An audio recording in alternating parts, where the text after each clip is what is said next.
really, really hard, and they execute the system, and that's what it's all about. Yes, sir. Trust. He's pretty Big trust. Big trust, baby. Hey, yes, sir. Right on cue. Hey, right on cue. Hey, let me.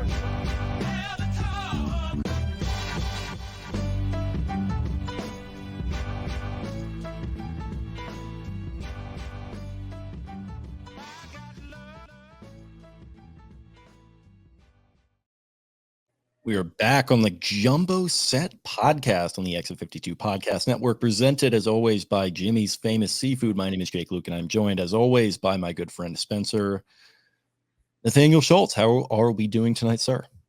We're doing well. There's just goofy stuff going on. We're having a lot of fun on Twitter. We're having a lot of fun in general. It's a fun season. The Ravens are cooking.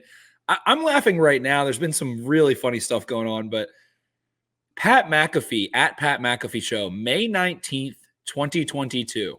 Huge congrats to at Sam Cook 4 on an incredible career.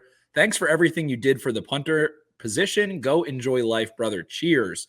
Pat posted on, like I said, May 19th when Sam Cook retired, formally retired.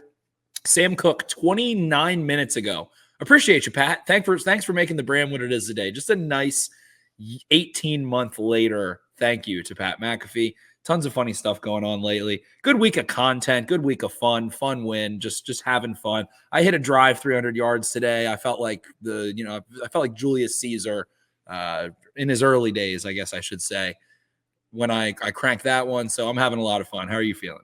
Oh, I'm feeling great. And, that's great. And I certainly hope it wasn't like the Ryan Gosling and The Big Short misappropriating the Caesar quote, the Alexander the Great quote to Caesar. And it actually was a 300-yard drive, because some people can get a little, the fish was a lot bigger in this iteration of the story. I didn't carry 300. I hit it probably 247, but that son of a gun rolled up on there. So I almost got onto the green on I think it was like a 339, something like that. Shit, not one of the last holes of the Woodlands that happened to me, like I want to say last year, and like that long par 5 that goes down. I'm pretty sure what happened was it caught a wind gust and then it hit off the cart path going down the hill.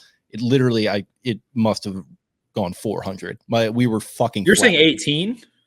17, I think it is. It's the long par 5 that goes to the left. Oh, yeah. Okay, that, I can visualize that. Yeah, my brain is broken. So there might have been some hanky-panky by the guys up front or something like that hitting into him. I don't know what happened, but that was wild. But we don't have to spend too much time on that. There is a lot to get into tonight. We're trying to keep it on a little bit of a tight schedule. We're recording a little later than usual here. You had to head down to the greater DC area, the DMV, as some might call it, for a nice little dinner. How was that? It was good. Had a little onion pasta dish with some roasted steak and had a nice little din-din, nice little Tuesday night din-din. So fired up, ready to get fully recovered. Wednesday is usually where I reach peak homeostasis. Long sauna session, long gym session ahead of me tomorrow. Got out into the great outdoors and golf today. So I'm feeling pretty good, feeling excited for this stretch of games the Ravens have coming up.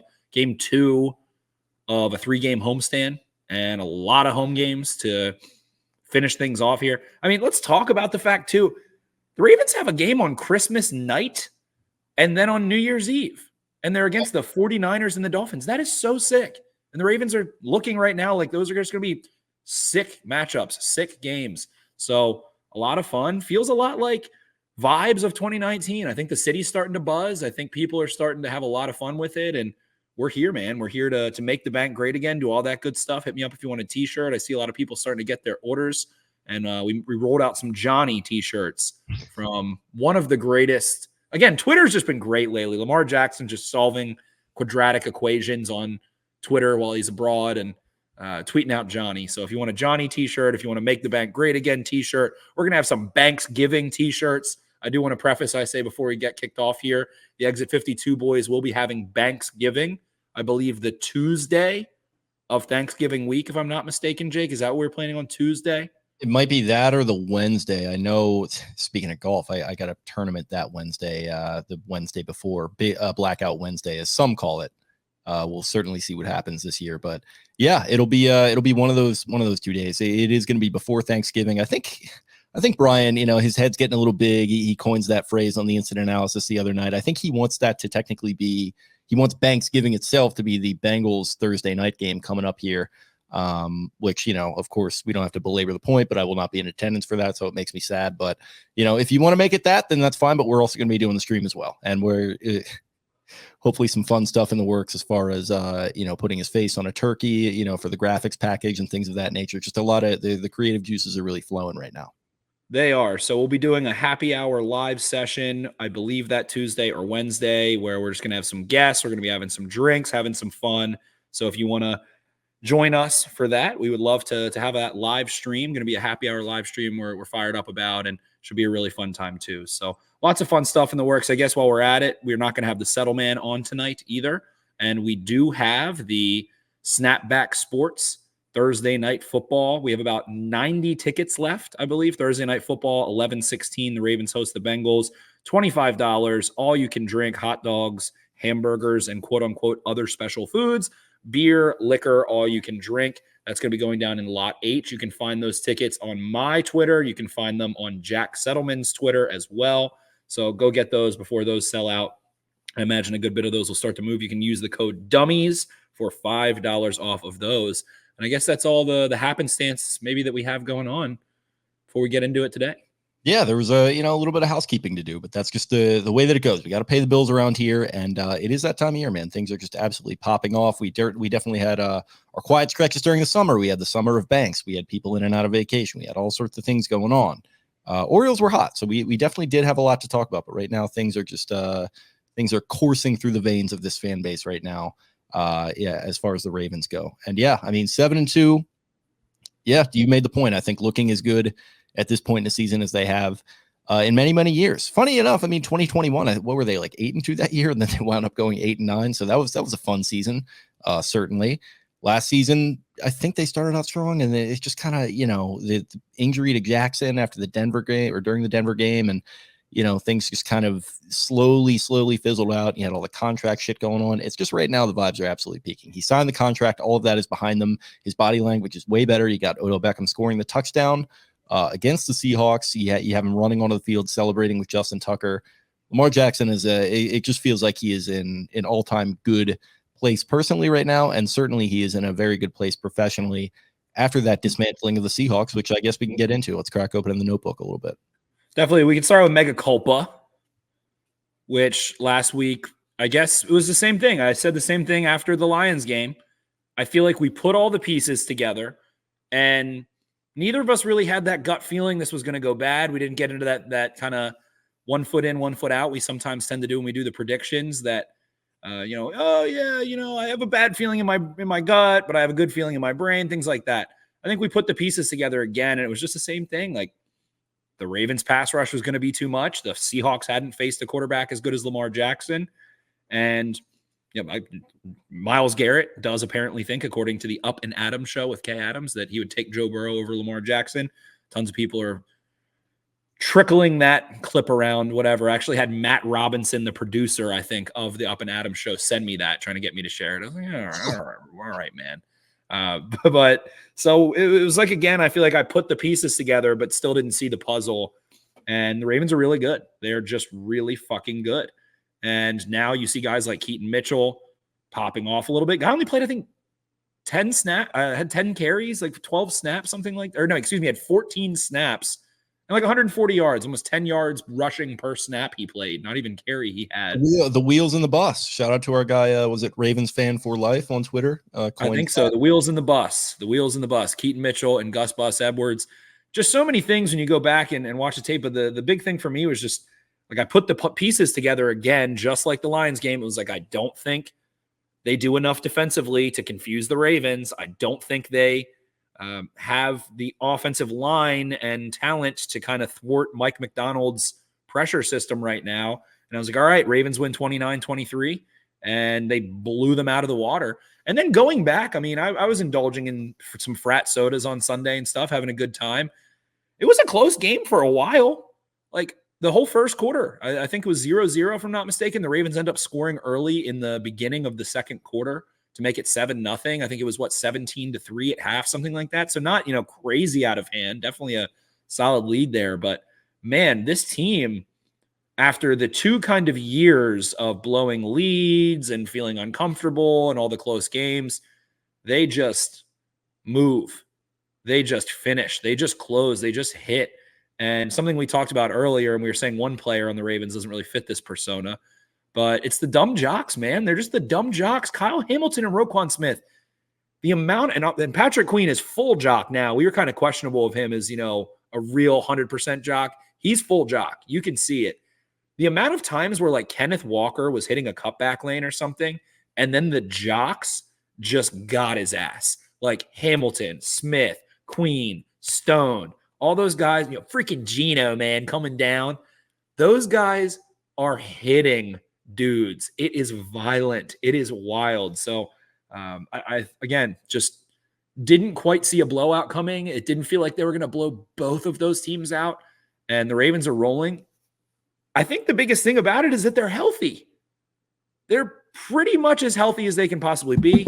You can hear me tapping on wood there, knock on some wood. Jake did too. If you're watching, you'll see, but they're healthy. They're confident. They're rolling. They have continuity. And Lamar Jackson, man, the throws he's making, I've tweeted about it. It's been circulating, the arm angles, the arm slots, the jump throws, the side arm, all the stuff he's doing like 20 yards and under is insane. And honestly, hasn't really had this big year, like throwing bombs and stuff, hit the early Flowers shot, had a couple deeper passes, whatever, some kind of crossing stuff, but just ripping teams apart over the middle of the field, worse than he was in 2019. And there's a bunch of stupid box score stats floating around and engagement farming stuff of like, touchdowns or whatever. He's tearing teams up. The Ravens offense is tearing teams up. So my mega culpa is just not seeing that it really was just the Lions game again. Yeah, I mean, Gus Edwards, 5 touchdowns through the last 2 games, and that's 6 in the last 3 games. Yeah, and that's a lot of those are, I mean, really all of those. He hasn't ripped off many long runs this year. They're all kind of coming within that red zone area where he, hypothetically could be hitting a Mark Andrews or whoever else. So for people that want to do the whole like passing touchdowns thing, whatever. And if it costs him an MVP, whatever. He's already got one. I'm not too worried about that. I don't think he's worried about that in the slightest. So yeah, it's looking pretty darn good, man. And it's kind of what I've been saying. Like this offense, they just know how to fucking finish, man. And they know how to line up too. They know how to tie their shoes and they know how to walk to work. They figured those things out. That was kind of the one thing that was really my concern, or not really my concern, but my thing that I wanted to see fixed was I just wanted it to look cleaner. I just wanted it to look a little better. I didn't want this frantic, like, let's be in the line, let's be in the huddle for 25 minutes and, recite this Russian novel of a play call. And we're going to sub in 3 guys and we're going to go to this personnel package. And then we're going to get to the line with 3 seconds left. And maybe we'll get the snap off and maybe not. Maybe the ball will fly over his head and maybe this will happen. They get down to the red zone. They can't finish. They're just clinical, man. They're freaking clinical. And it's showing up, pretty much drive in and drive out, even on the unsuccessful ones. It just looks like there's a plan and they're executing it. It goes all the way back to that Bengals incident analysis we did. It just looked amazing to me in that game, and that really portended good things to come. And they had their slip up. Certainly that Colts game was one of them. The Steelers game obviously was the other, but you talk about those as a low watermark games that they really should have won. Then, it compares pretty well to when it's peaking and it's at its absolute best, like it has been in the last 2 of the last 3 weeks, really.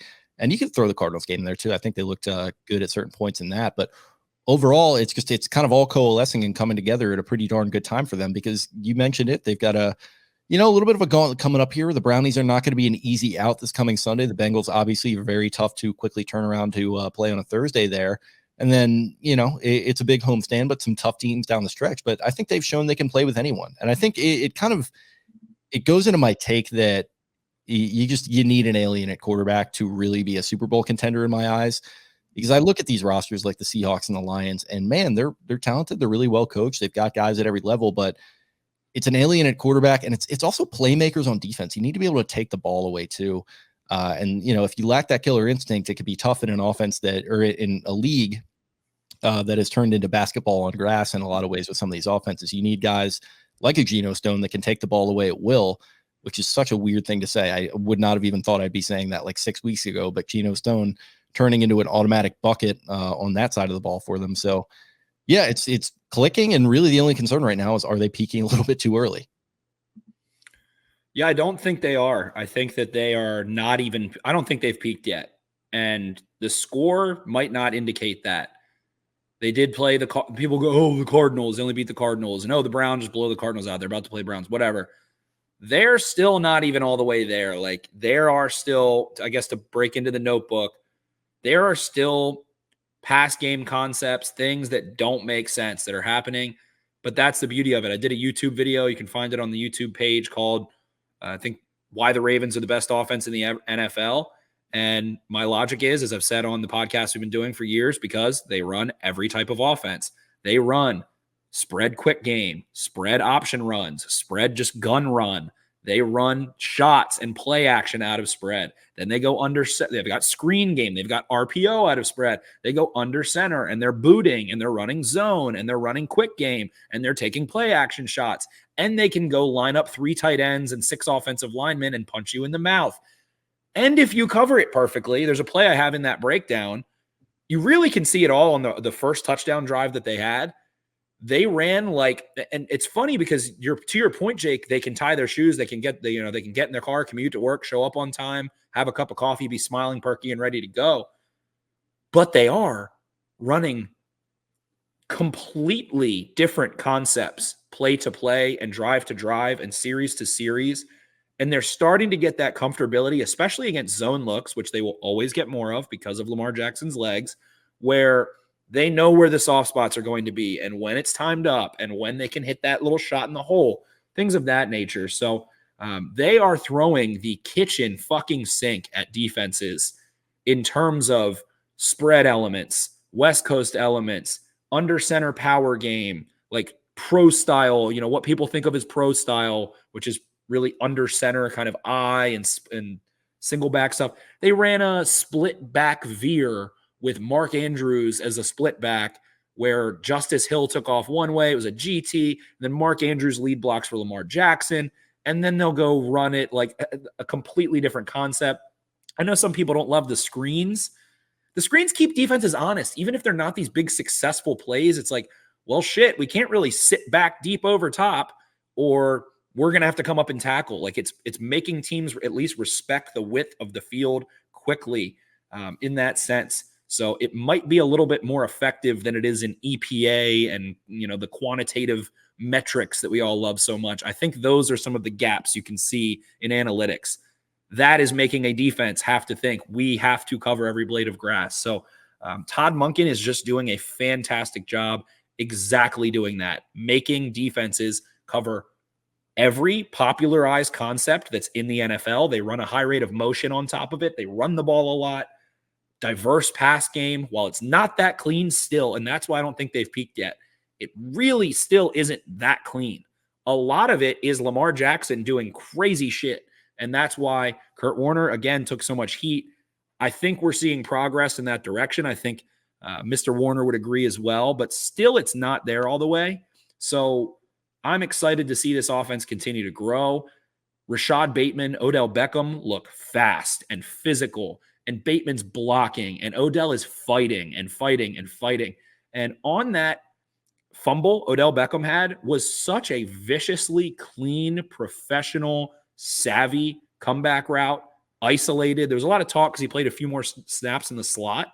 And I think his touchdown might have come out of the slot. I didn't really watch that much. That was all the way towards the end of the game. But one on a slant across Tariq Woolen's face and one on a comeback on the other side of the field, I think on Witherspoon, cleanly separating. So those guys are exciting. Isaiah Likely popped in this game, started to break some tackles, caught a few passes, looked really quick to make himself available during pressure for both Huntley and Lamar Jackson, had a couple nice catches. So this offense is widespread. It's diverse. It's fun. And like you said, it's basketball on turf. Yeah, and he's averaging somewhere around 3 catches a game. It feels like every time he touches the ball, though, he's like getting around the sticks and like making a semi-important play. And he had the fumble, obviously, which is not good. But you talk about 3 catches a game that are getting them a first down or more. He's had some pretty decent runs after the catch. They weren't getting that last year. They didn't have guys like this. Obviously, there was a tax on having to come and play here. There was a tax on essentially having to convince him to come out of retirement. There was a tax on the fact that they didn't have Jackson locked up yet. So that's where you get to $15 million a year for a guy like this. But it's a 1-year deal and they're trying to win the freaking Super Bowl this year. So I just don't think it's that crazy. And there's some people having some fun with it, like dust off the podcasting equipment. And then he scored the touchdown with Huntley. Somebody said like make a wish touchdown. I got a kick out of that. Like it's like to an extent, it is kind of like I can laugh at this a little bit, but I don't know, man. It's good enough for me. Like it's a solid veteran possession receiver, the likes of which they've just completely eschewed, and they never should have really done that, because when you look back at those teams, that were playing in AFC championship games, they were essentially 3 deep. I mean, you talk about Anquan Bolden, Torrey Smith, Jacoby Jones, even guys beyond that that can make play. Lee Evans, solid receiver for them, minus one horrendous play that people unfortunately remember him for. But, you're 3-4 deep, and it feels like they are this year, and that's very nice. We've got Aaron Schatz has been hyping them up quite a bit. He's still doing his DVOA stuff. I forget exactly where he is right now that Football Outsiders is gone, but Baltimore Ravens are now the number 3 team ever tracked by DVOA through 9 games. He says, I don't think they are quite this good. Let's see them get tested versus a top team, but they are really good. The top 2 teams, 2007 New England, 1991 Washington. Both those teams started 9-0. And then you've got another efficiency stat, which is, according to True Media, their defense giving up a touchdown on just 8.7% of opposing drives. That is the lowest mark since the 2000 Ravens. Yeah. So, and like he said, right, a little bit of a cupcake schedule, at least as far as quarterbacks are concerned. So I totally get it. But if we're going to say, I want to see them have a test like the Bengals, which he did say in his tweet, well, they already went to Cincinnati and beat them. And who are these great quarterbacks really throughout the league that are scaring you that much? There's Mahomes, who you're absolutely going to have to deal with in the playoffs. So I totally get that, but we'll get there when we get there. He's not on the schedule for the regular season for them. Burrow is in the mix, obviously. Bill's kind of looking like a little bit of a stinky mess.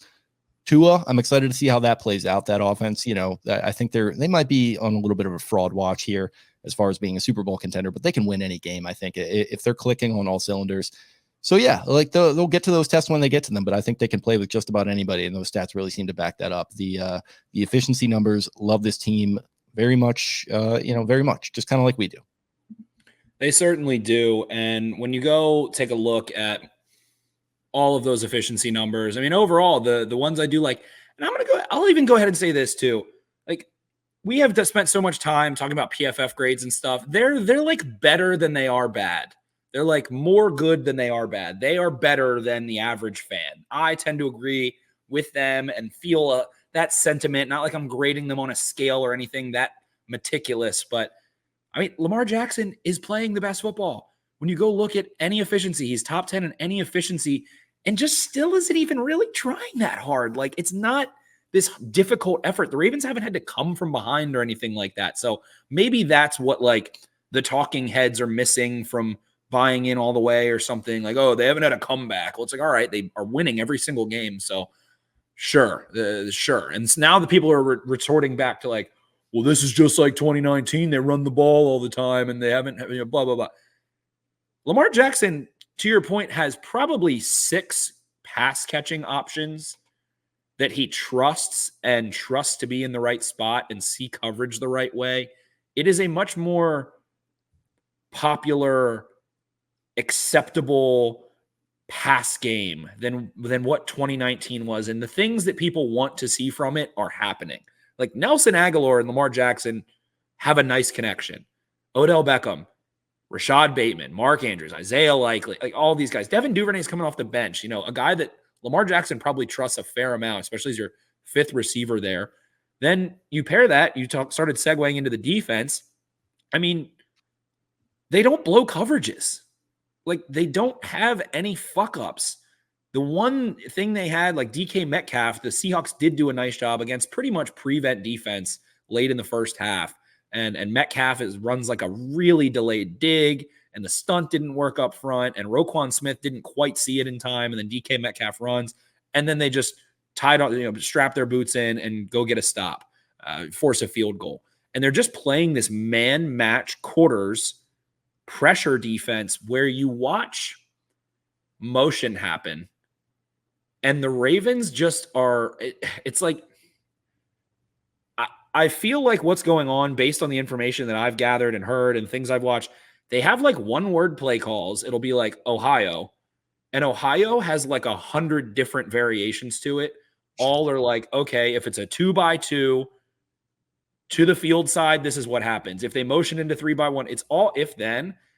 So there's not this like Madden element of like, okay, like we're going to have 3 deep no matter what. It's all reactive and responsive to offenses in a sense of keeping them in front of you. You have to you have to Tom Brady them down the field. Like they're letting up like 1 or 2 explosive plays a game. It's insane. They're keeping everything in front of them and generating drive-killing sacks. And like you said, turning the football over.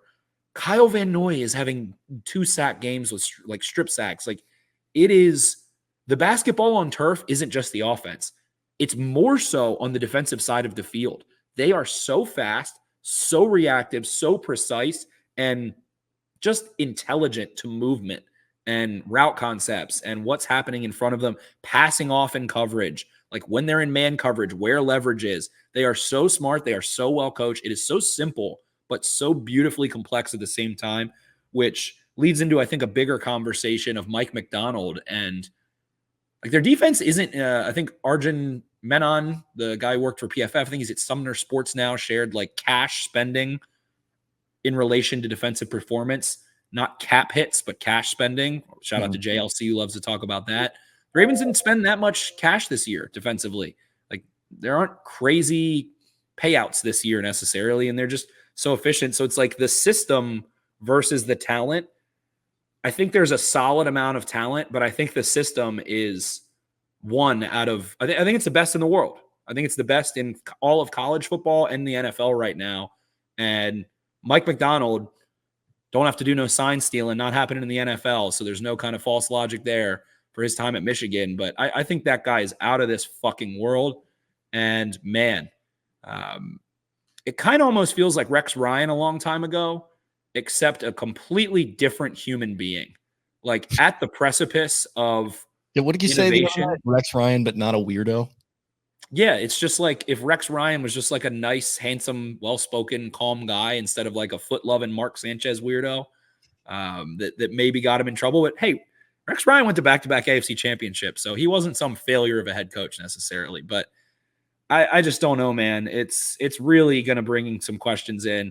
And you have to give John Harbaugh credit for raising Mike Macdonald for years and years and years and years and years and years and getting him up to this point. But holy shit, losing that guy is going to feel like having a knife to the stomach, it feels like.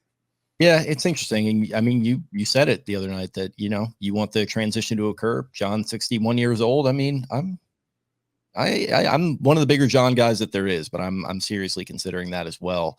And how can you not? I mean, and realistically, I mean, you can give all the breakdowns that you want, all the in-depth stuff that I'm not quite as privy to. I do know that there is going to be an addition to the soundboard, and it is going to be coming from that locker room after each, win that they have, where Mike Macdonald seems to get a game ball every single game. You get the Mike. Yeah, I've just got to find a way to incorporate that into this show somehow, because I'm really enjoying that. And all the guys really seem to enjoy him, to your point.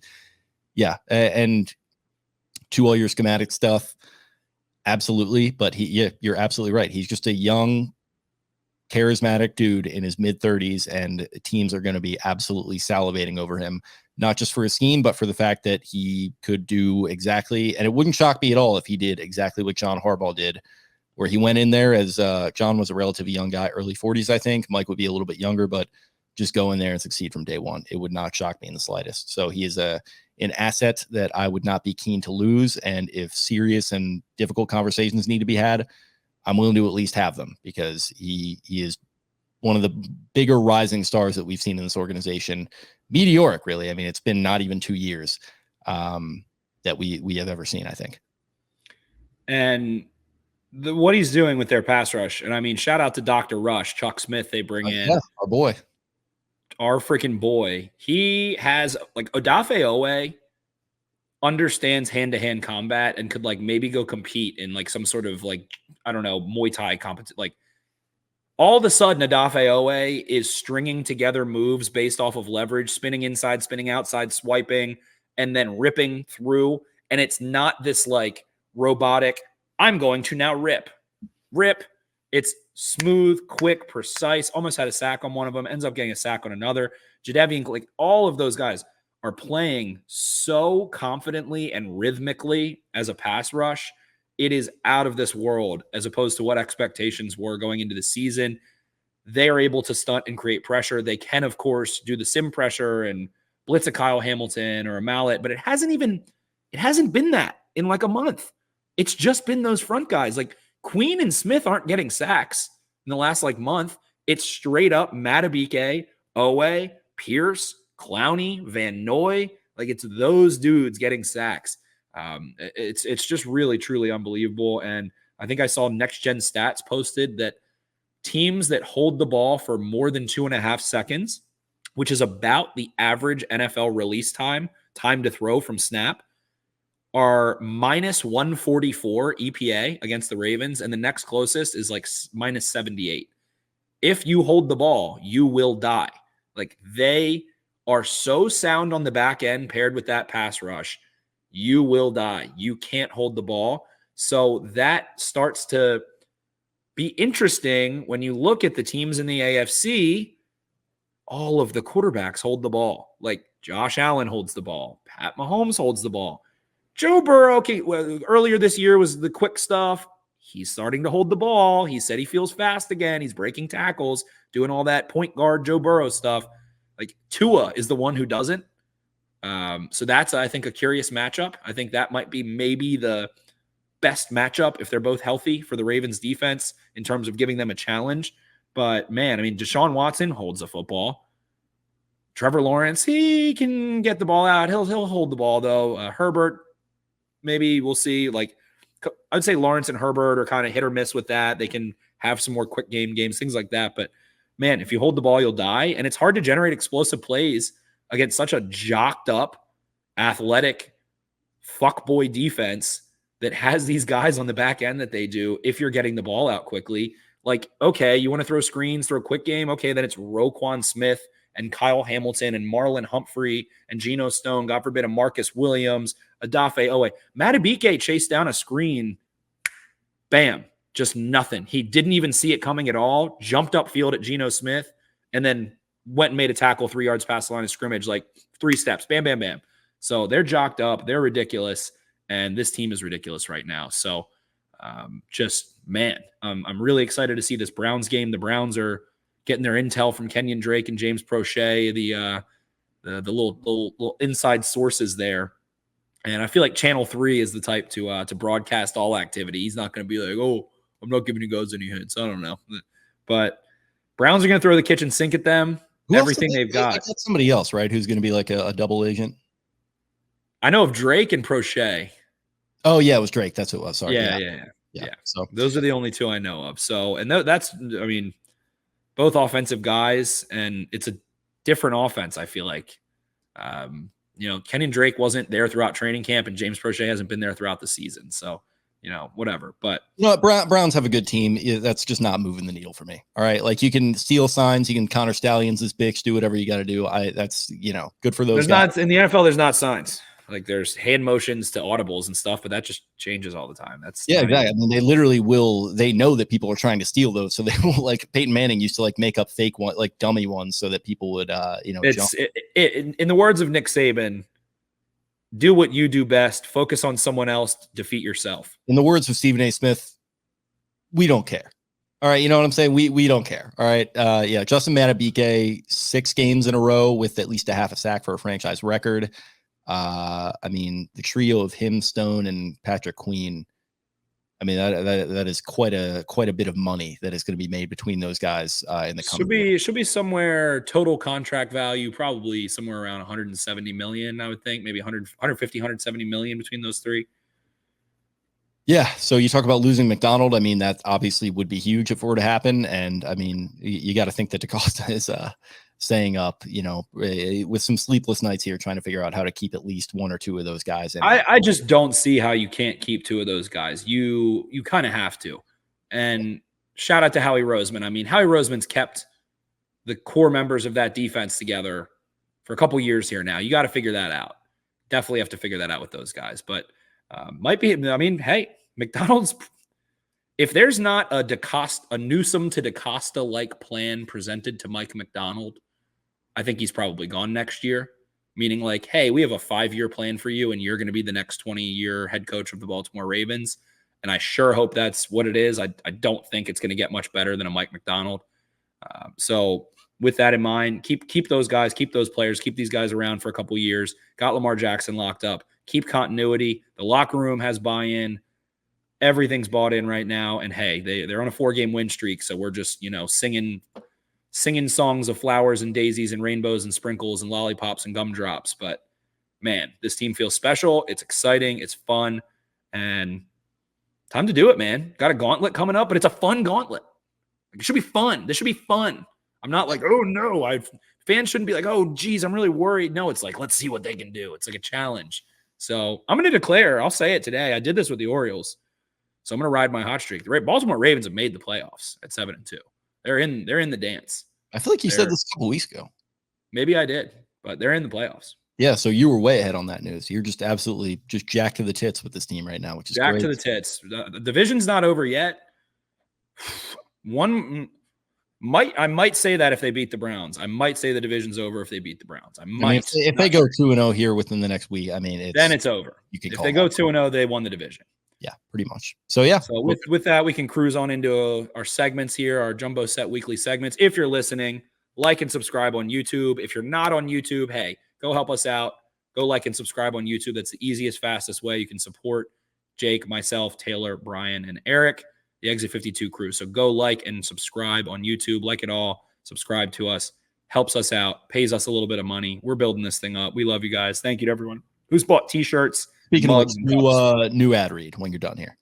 New ad read. There we go. So this is from our guys at Black Eyed Susan Spices Hot Sauce Company. It is time for some big news from them. You already know you can order their award-winning hot sauces and dry rub at blackeyedspices.com and get 10% off using code EXIT52.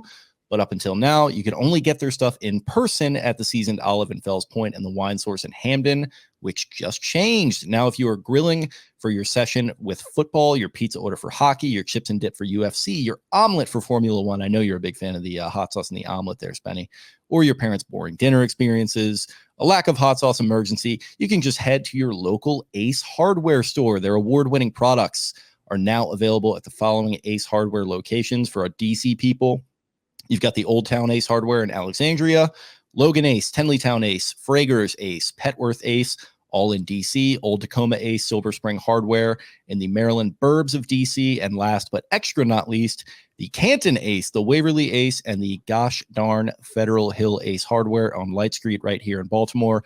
There is no longer an excuse for boring food. Get some award-winning spice in your life from Black Eyed Susan Spice Company any way you can, and those will be live on the Ace Hardware shelves as you're listening to this today. This is the launch day for their distribution partnership with Ace Hardware. So next time you're in there getting some tools or whatever it is, your next DIY project, grab yourself some of their award-winning hot sauce. It's great stuff. It really is so freaking good, man. The chocolate, Death by Chocolate, is so banging and so spicy in like a delayed onset way. It's kind of like a this edible ain't shit situation. Yes, it is in hot sauce form. It absolutely is. It adds so much flavor up front. And then after like 20 seconds into a minute into 2 minutes, it gives you and it's not like this terrible residual burn of like, oh, it's not a cheap burn. It's like it's like a whiskey kind of burn. It's so freaking good. I love it. Oh yeah. So yeah, had to throw that in there. That was a hot off the press ad read there as they are going live with those tomorrow. So wanted to give them a shout out there. See if we can incorporate them into the Jumbo Set. We don't go check them out on Instagram and comment on their posts and buy their hot sauce and tell them Jake sent you. Yeah, exactly. So we don't do hot takes here. This is a more measured show, but we want to give them a shout out and we'll be incorporating them into the Jumbo Set moving forward. So that is that. And let's jump into some segments. Let's do it. First up, we have the Smooth AF Smooth Play of the Week. And a couple stand out on this for sure. I'm just going to line it up and rip it on Odell Beckham scoring his first touchdown as a Baltimore Raven, hitting the Park Heights sauce after his touchdown too, hitting that step, looked so good, felt so good. Lamar Jackson's reaction, Justin Tucker's reaction, the stadium at that moment just erupted. And it was so late in the game. Huntley's in. and the stadium just I went want crazy. it on the record when they were in the red zone there. I said Tyler Huntley has a chance to do the funniest thing of all time, and he did. Yeah. Who would have ever thought that Tyler Huntley would be the one to throw in the touchdown at long last? It's so freaking funny. It's so freaking funny. And Lamar's reaction, him going to go chest bump Tyler, because clearly it was like, go, all right, go get Odell. Like, go get Odell. Clearly that was like the solo op mission of the little crew on that drive, was get Odell in the end zone. They've been openly saying it for weeks. So the route itself, though, was nasty. Just gives that little bob inside, comes back outside. And Huntley, for how awkward his throwing motion can look at times, can really throw those sweet potato, egg toss, just bread basket, buttercup balls that just drop right in the basket. Throws a very soft, catchable ball sometimes. So that was awesome too. Odell on the sideline after on Ravens Wired was talking about like I think Lamar was making fun of him, like holding his hands out, like because Odell was like holding it like it was his baby son. He was like, "Oh, I wasn't letting that thing go. That was not falling between my hands," after him being so close so many times. So to me, that was my smooth play of the week, and really just hitting the park hide shuffle after was just absolutely delicious. That was sick. Yeah, it was. And you'd been calling it the last couple of weeks. It finally happens. You've had your Sade in there. What did you do for the Instagram story? What was that, 2 days ago? What was your celebratory song for him? Oh, I had I Just Want to Rock Lil Uzi Vert on there for that too. Okay, yeah, that was good. Yeah, so yeah, exactly. That was great to see. I got to go with the Rook. I got to go with Keaton Mitchell on the 40-yard touchdown run. And it's interesting. We talked about the home run ball. Are we going to see it in the pass game? I think we both predicted that we would through Zay Flowers. Still wasn't really there, but I mean, they were getting chunk plays in the pass game, and then some long runs. And you got a home run out of Keaton Mitchell on that 40-yard touchdown run, kind of split the safeties, or maybe it was a safety in a corner, showing off that speed, man. I think we were both kind of dubious about his ability to hold up in certain situations, but it seems like they set him up to succeed, and he definitely did on that one. That was kind of a breakout moment for him. It definitely was. Odafe Owe, I would just want to shout out to. He hit some pretty smooth spin moves in this game. He was looking pretty stinking smooth. The least smooth thing of this game was Kyle Hamilton's dropped interception. That hit him in the neck. That, like, he missed by a foot with his hands. He was beside himself after that. Someone who struggled to get the INT numbers, and when he got his first, it was just that lollipop. I think Dorian Thompson-Robinson threw it, but that was it wasn't the smooth brain, but it was the rigid hands, this hands of stone. So the push-up form was good, though. That was smooth. It was. The push-ups were very smooth. So that was our Smooth AF Smooth Plays of the Week, presented by Baltimore's own Smooth as Boop. Go check out their line of R's shaving products, guys. I mean, my beard is so smooth. My hair is so smooth. It feels so good. It feels so good. They're lavender CBD products. They're grooming, cleansing, shaving products. They're great to shave with. They work as conditioner and lotion. My buddy, who's a master barber, he was in my fraternity in college, he wanted to actually use something for people who had sensitive skin, people who different reactions, different things, and something that was a little bit more versatile than just a shaving cream, just a lotion, just a moisturizer. Spent like 3 years, man, making this product. They have lavender, they have eucalyptus, they have CBD, shaving, conditioning, washing, cleansing, all of it. It's an awesome stocking stuffer present. It's like $25, $30. Go to smoothafproducts.com. It's like just dirty enough, but not inappropriate, because the label says smooth as F***CK on it. And it's really nice. If you know someone, if you have an uncle that has a beard, get it for him. Or if you know an aunt or someone that is a little likes to crack a little dirty joke or something, and likes lotions and tinctures and potions, go get it for him. Go support local. Go support my boy. Go support smoothafproducts.com. Love it. Next up, we have the Johnny Crab Cake of the week. And you were tweeting about this one earlier, and I think we can kind of just both go in that direction. But I know that this just brought a ton of joy for you, Jake. So I wanted you to talk about your Johnny Crab Cake of the week in Baltimore. Yeah, appropriately, it's going to John this week. It's got to go to John Simpson. Listen, this did not come into my attention until just a couple hours ago. This is just coming across my desk, folks. I'm going to do my my Walter Cronkite, take the glasses off. Folks, John Simpson fucked that bitch up. And I mean, like, what else can you really say? I mean, that whoever it was that he crunched, he lived an amazing life. And, I'm actually very sad to hear what happened to him, but John Simpson absolutely fucked that bitch up on the pull, on the Ravens rushing touchdown there. Shout out to Chris Long and Kyle for the awesome segment on the Green Light podcast. Everyone should check that out, but just went mini viral with resharing that clip. So thanks to them for the great content. Some good engagement farming by me. I feel like a hard day of honest work. Go, put the candle out and go to bed after my day out on the farm there. But John Simpson, he fucked that bitch up. That is my Johnny Crab Cake of the week.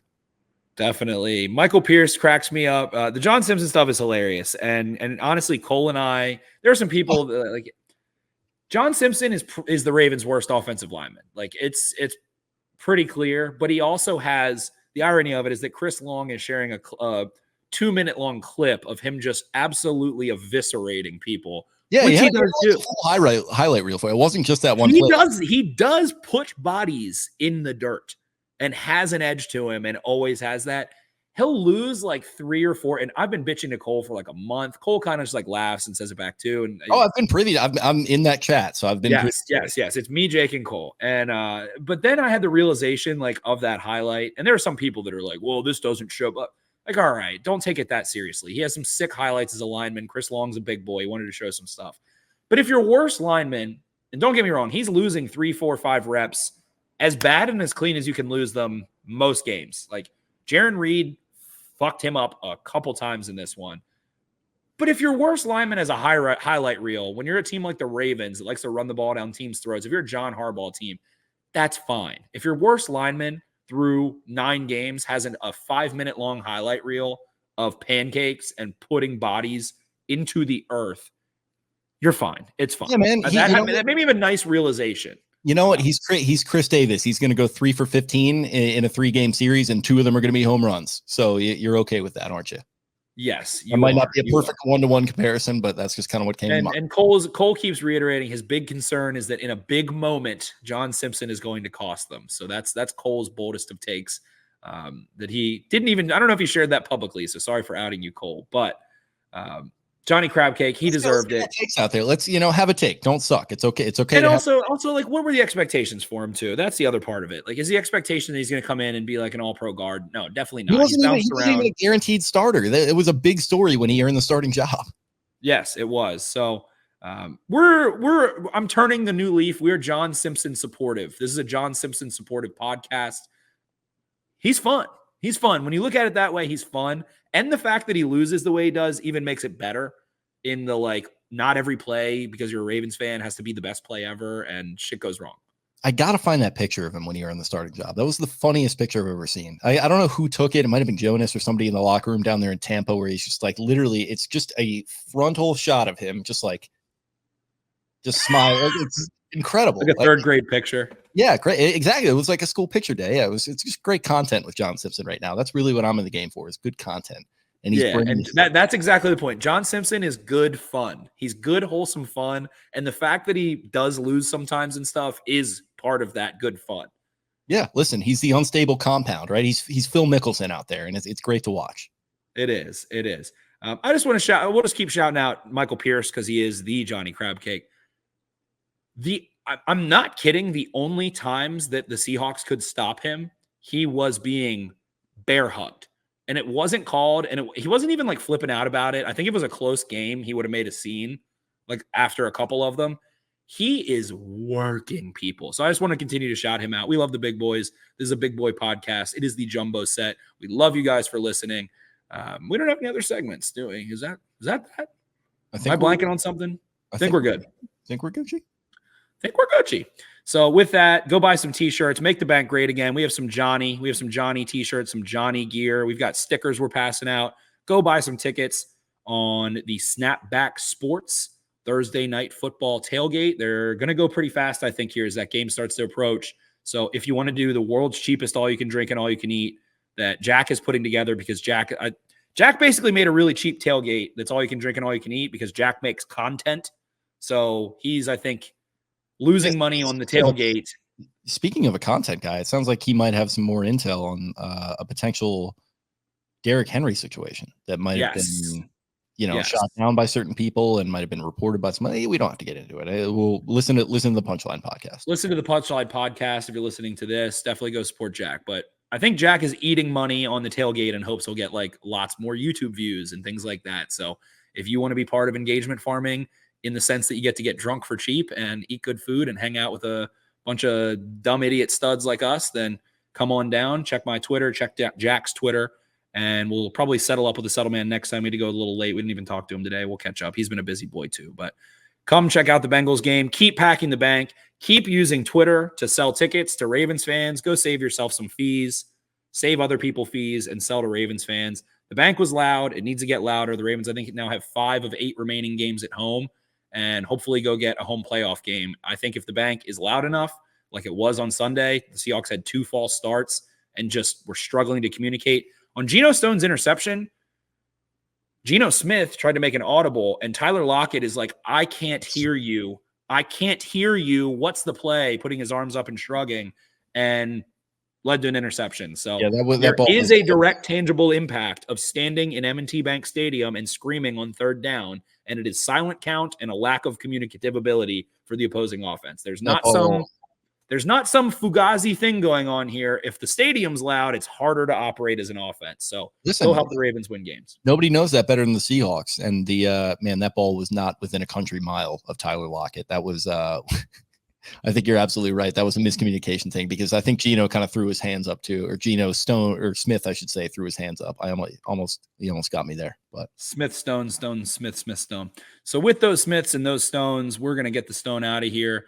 Thank you guys so much for supporting us. Again, like and subscribe on YouTube, and we'll have a preview for you guys on Friday ahead of the Ravens 1 p.m. matchup against the Cleveland Brownies. Then we got a lot of primetime football after that. I think the Ravens have 4 primetime games in 5 weeks, something like that. So the boys are going to be having some late nights, and hopefully you'll stay up with us and have some fun with us and show up at the bank. Yep, looking forward to it. In the meantime, like you said, like and subscribe on YouTube.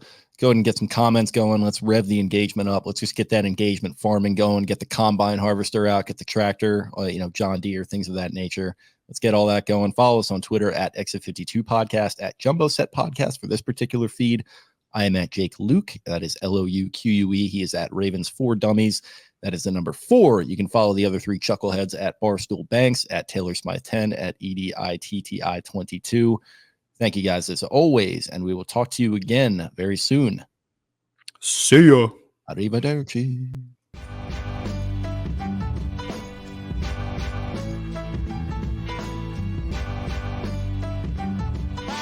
Really, really hard, and they execute the system, and that's what it's all about. Yes, sir. Trust. He's pretty big trust. Big trust, baby. Hey, yes, sir. Right on cue. Hey, right on cue. Hey, let me.